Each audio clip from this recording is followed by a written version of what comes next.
100 years of dying would have killed a lesser man, but the American cowboy lives.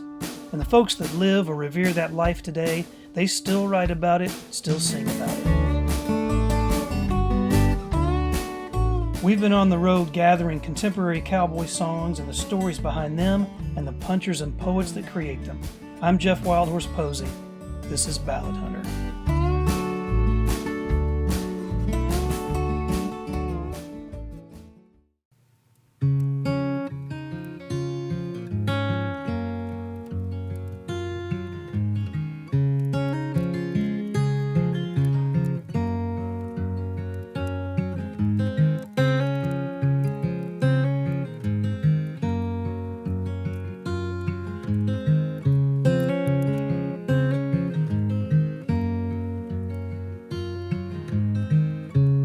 Traced in the flicker of greasewood fire, the cowboy kid saw his heart's desire. Still but a lad in a play cow camp, his ears heard the milling remute his stamp. He knew his heart would know no rest till he could scratch 'em along with the best. And over the shouldered mesas ride, the saddle a creek with his horse's stride. A boy a dream for the time when he could answer the range's witchery. Andy Hedges has embraced the moniker of cowboy songster. As he explains it, the term basically refers to someone not necessarily known for their songwriting, but for their repertoire, like a jukebox of their day. Ruddled there by the hearth fire's flame,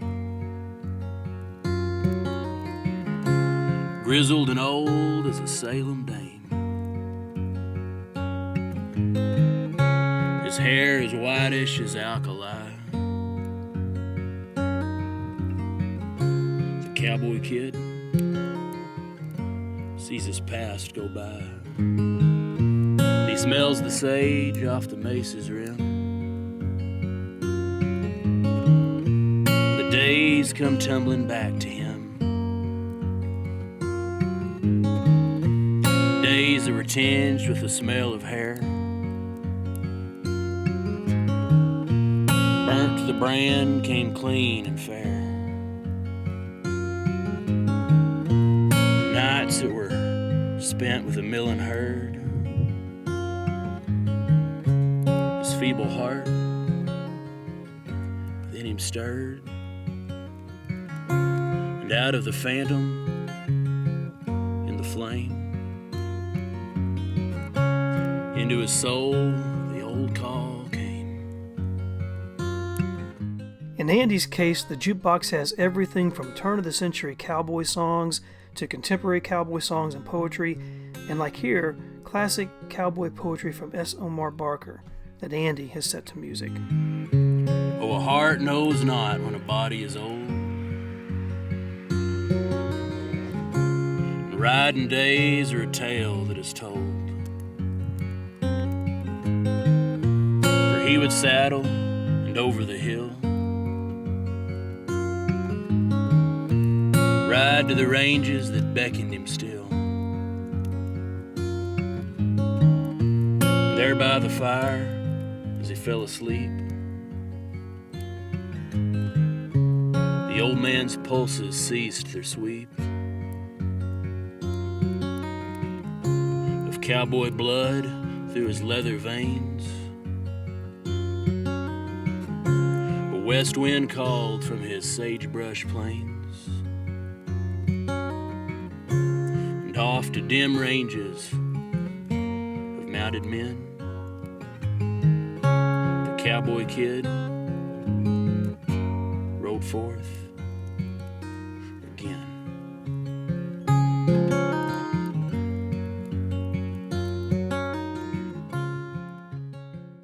So how did the West Texas son of a former bull rider turned preacher develop a passion for old cowboy songs and poems, and then turn that passion into a career as the cowboy songster of his generation? Here's Andy Hedges.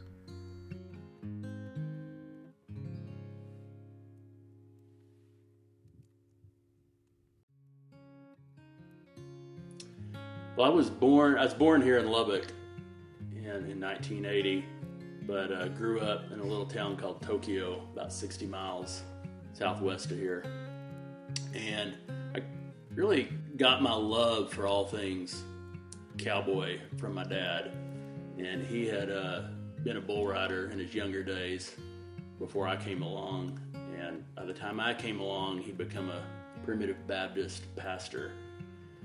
But I grew up hearing his rodeo stories, and we actually lived in a place out there at Tokyo because my dad pastored a small church in Brownfield, and he found a place for us to live where we could pay rent on this old farmhouse by looking after about 30 head of cattle out on this small farm. And so I grew up out there around cows and horses, hearing my dad's stories, and listening to my dad's music, the stuff he liked. And he would buy, in those days, cassettes of people like Jimmy Rogers and Tex Ritter's records, and Marty Robbins, gunfighter ballads and trail songs, Sons of the Pioneers, Johnny Horton, that kind of music. And I just loved that as a kid. And I loved everything to do with cowboy and Western culture and life. And at that time, that's what I thought I wanted to be. I thought, man, I'm going to grow up and work on a ranch and be a working cowboy. And you would never see me without boots and a hat on when I was a kid. And I would go to the public library in Brownfield, which was really the closest town, and find the John Lomax book of cowboy songs, and check that out and read through those songs and poems, and think that I wished I knew how all those songs went. I'd recognize one or two of them because, like the Little Joe the Wrangler, maybe because Marty Robbins sang it, or Whoopie-Tie-Yi-Yo because Sons of the Pioneers did it. But I wish, I'd look through that and wish I knew how those songs went. And so I just loved all that. And then in the early 90s, I discovered the cowboy poetry and music renaissance that was flowing out of the cowboy poetry gathering in Elko, Nevada. And what I really discovered was an episode of Austin City Limits that was Michael Martin Murphey and Friends. And it was right after Murph had released his first album of cowboy songs.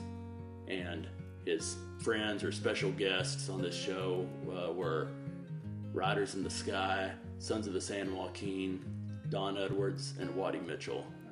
And that just blew me away.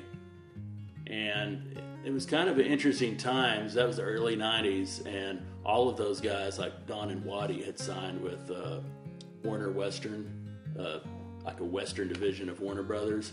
And so you could go to Walmart in West Texas and find a cassette of Waddy Mitchell or a cassette of Don Edwards. And so I just started buying those albums, and I realized that there was this kind of renaissance happening. People still singing those old songs, and people like Waddy writing and reciting these old traditional poems. And I just dived in head first. About that same time, I got a guitar. My dad played just a little bit of guitar, and so he showed me chords, and he showed me one of the first things I learned on guitar is he showed me how to play Wildwood Flower, and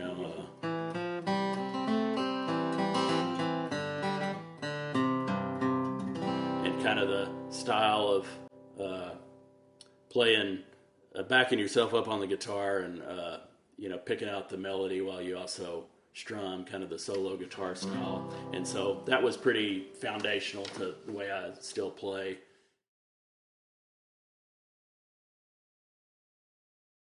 Instructions, are you ready?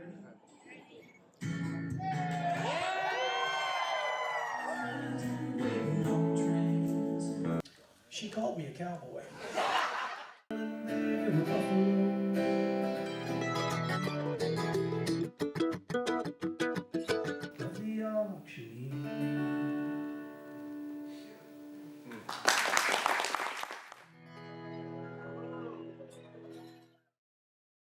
Yeah, I started teaching myself to play the guitar and started going to cowboy poetry gatherings, started getting on stage when they would let me and reciting a poem or two. And by the time I was 16, I was driving myself to cowboy poetry gatherings all over the West. And then eventually I got brave enough to play and sing on stage, and here I am. That was about 25 years ago when all that started, and so I've just continued down that path. And from the very beginning, for some reason, I was really drawn to the old traditional songs and the old classic cowboy poems, and wanting to know where they came from, who wrote them, who were the people that had kept them alive and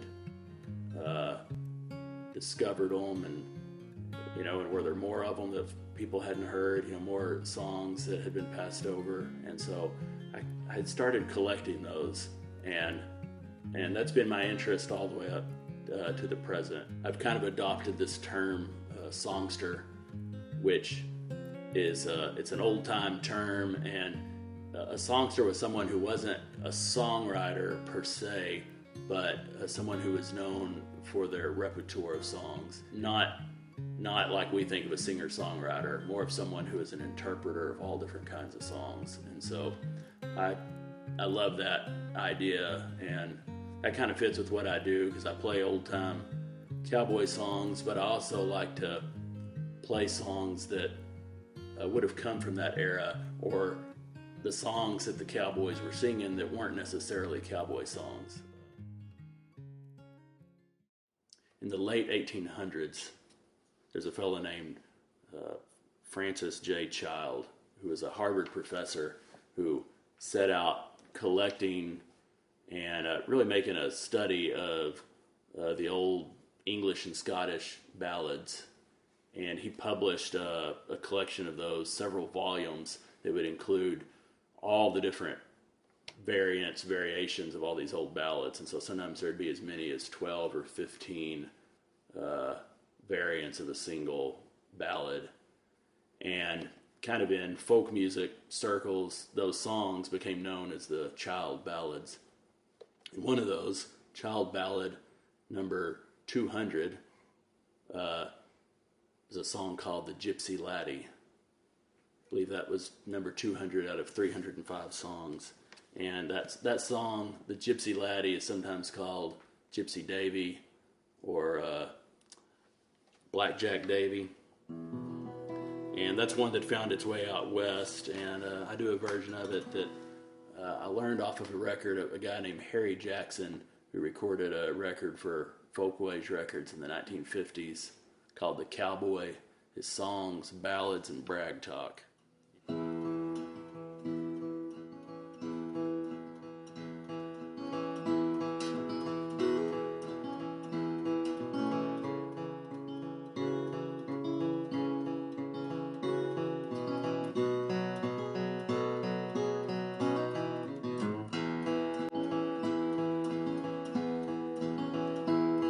Was way out in New Mexico, along the Spanish line.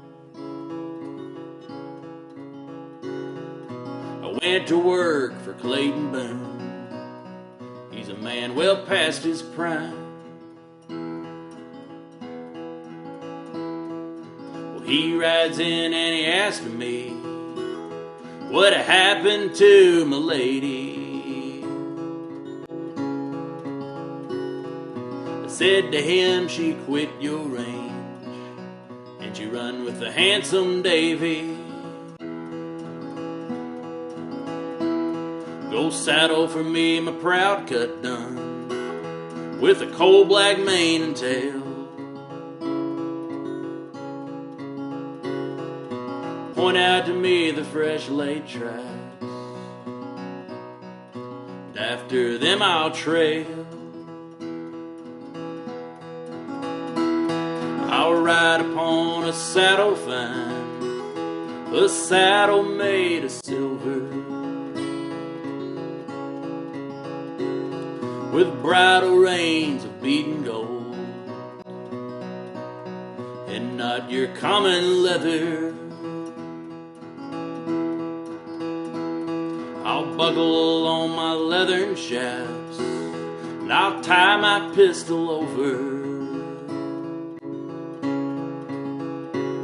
I'll step aboard that black stripe dun, and I'll ride this wide world over.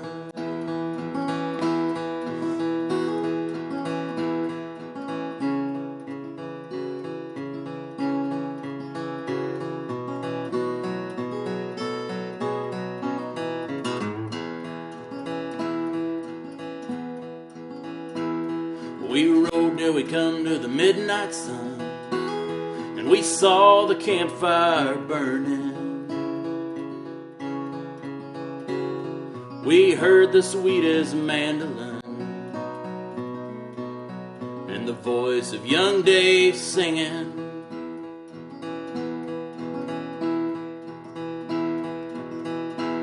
Have you forsaken your house and home to go with the handsome Davy?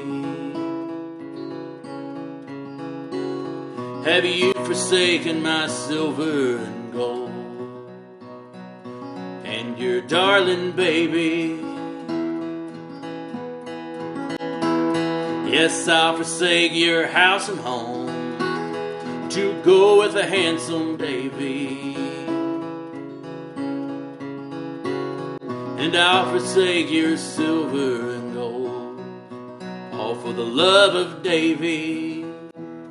But I can't forget my baby.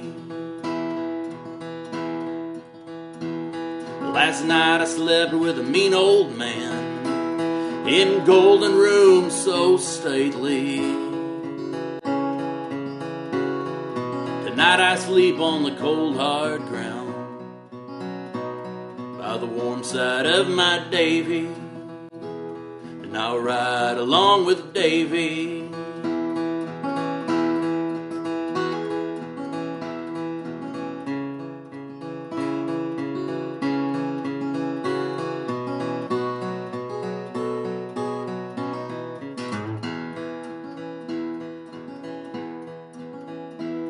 Was away out in New Mexico along the Spanish line. I went to work for Clayton Boone. He's a man well past his prime. Well, he wrote in and he asked me what happened to my lady. Says to him she quit your range and she run with the handsome Davy. She left with the gypsy Davy. She's gone with Blackjack Davy.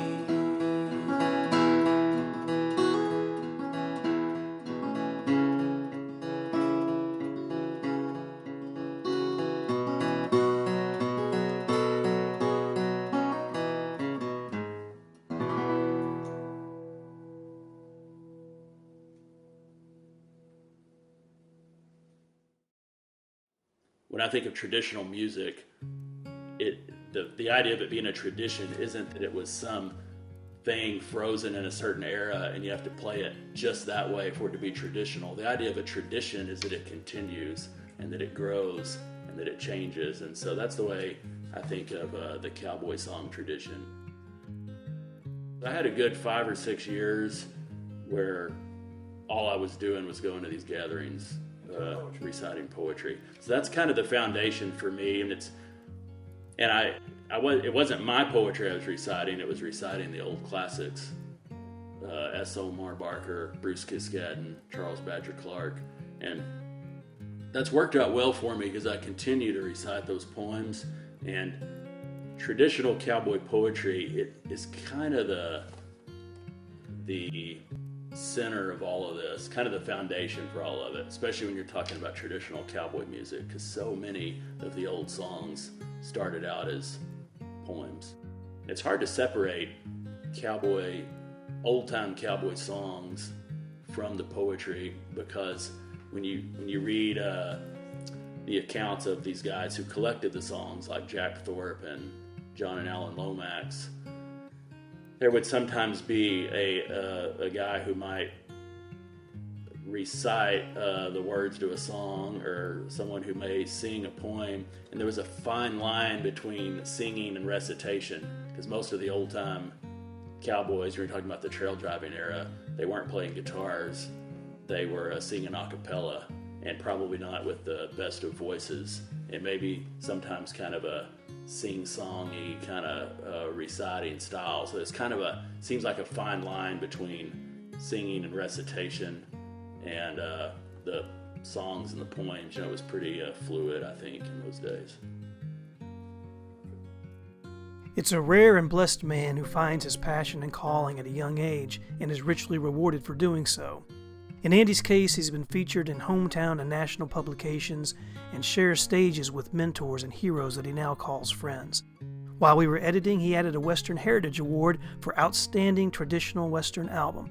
None of this happens without faith, talent, and a genuine pure passion, which Andy generously shares in recordings, performances, and perhaps most importantly, a successful treasure of a podcast, Cowboy Crossroads. I started this podcast that I call Cowboy Crossroads about 3 years ago now, I believe it's been, and I've released just nearly 50 episodes. The people that we encounter, I think, are the best storytellers in the world, and so I was thinking, man, I wish someone would record these stories in a podcast where you could listen to them. I think the stories are important, and I also sometimes I pick up material. It kind of goes hand in hand with what I do with collecting old songs and poems, collecting these stories, trying to understand where did it all come from, how did these things happen. And one of my recent interviews or episodes was an interview with North Dakota rancher and rodeo cowboy Rodney Nelson, and he's just a great guy. And he, at the end of my interview, he shared a recitation that he learned from his mother. And so I picked it up and started including it in my shows. So I'll just say this one for you real quick. It's called I Don't. My mother told me not to smoke. I don't. Or listen to a naughty joke. I don't. At pretty girls I must not wink, nor must I ever think of taking a forbidden drink. I don't. Some boys play cards all night long. I don't. Wild youth engage in wine and song. I don't. From naughty things I always run. You wouldn't think I have much fun. I don't.